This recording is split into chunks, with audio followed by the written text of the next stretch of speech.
Coming up on Midco Sports tonight, we show you all the highlights from this past weekend's FCS matchups in the Dakotas. Then we send it up to Grand Forks, where Alex Heinert recaps UND hockey's weekend series with Miami University of Ohio. And finally, athlete tweets with some action from state football at the Dakota Dome. All of that plus much more. Midco Sports Tonight kicks off right now. Hello and happy Monday, everyone. I'm Kelly Stewart, and this is Midco Sports Tonight. Well, the Missouri Valley Football Conference schedule is always tough, but perhaps the toughest stretch of the year for our Dakota teams is going on right now. All of the top teams in the league are playing each other week in and week out, but what more could you want to finish the regular season out? This past weekend, the 10th-ranked South Dakota football team trekked to Fargo to take on 6th-ranked NDSU, with both teams coming off of tough losses the week prior. This matchup had a little extra juice heading into it. Over 18,000 fans made their way to the Fargo Dome for the 44th annual Harvest Bowl. The Coyotes were threatening on the opening drive, 3rd and 16. Chris Stravler sees a gap, races 19 yards out to the outside for the touchdown.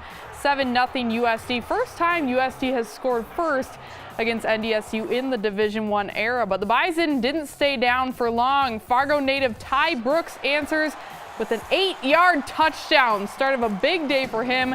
NDSU leading 14-7 after one. They would extend that lead in the second. Go to the true freshman on this one. Seth Wilson shed some tackles on his way to a 28-yard score, first of his career, and it's a 14-point Bison lead. Then 3 minutes later, the Yotes would slice the deficit in half. Stravler again powers it in from 8 yards out. He ran for 93 yards on the day. USD trails 21-14 at that point. But the Bison would strike again before the half. Brooks off of that left side again, and no one will catch him. 54 yards, untouched. NDSU goes into the halftime break up 28-14. But Brooks wasn't done. Third quarter, and he goes right up the middle. Brooks carried 9 times for a career-best 152 yards and 3 touchdowns. Easton Stick, the quarterback, was just as good, if not better. The NDSU QB bounced back in a big way from that rough outing at SDSU. In addition to that rushing touchdown right there, Stick completed 11 of 12 passes for 307 yards and another score. And NDSU rolls in this one, 49-14, clinches at least a share of its 7th consecutive Valley Championship. The Bison can win it outright with a win at Illinois State. Meanwhile, South Dakota, which failed to score 20 points for the first time in 21 games under Bob Nielsen, suffers its 3rd loss in 4 games. It was going to be hard to beat the Bison today, coming off of a loss, coming on in opportunity of it being senior day, opportunity for us to be share a 7th straight Missouri Valley Conference title. I just wouldn't doubt those seniors and those kids in that locker room. To hold that football team to 14 points, I'm not a yards stats guy.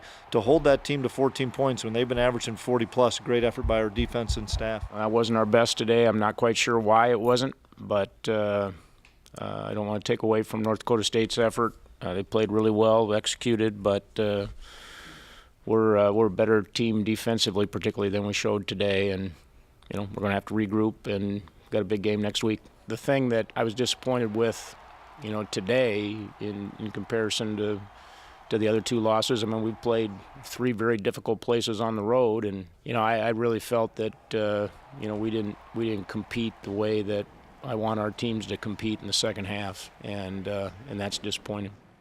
The plan was really good, and guys got open today, created space, and then once they had the football, whether they were running it or catching it, they made people miss and got yards after contact and things like that, and so it's fun to see. Today is just a surreal feeling coming out of that tunnel by myself with Coach Kleiman. It went fast, that's for sure, ready for the rest of the year. When we come back, highlights from our 2 other FCS games over the weekend: Eastern Washington at UND and Illinois State at SDSU. You're watching Midco Sports Tonight.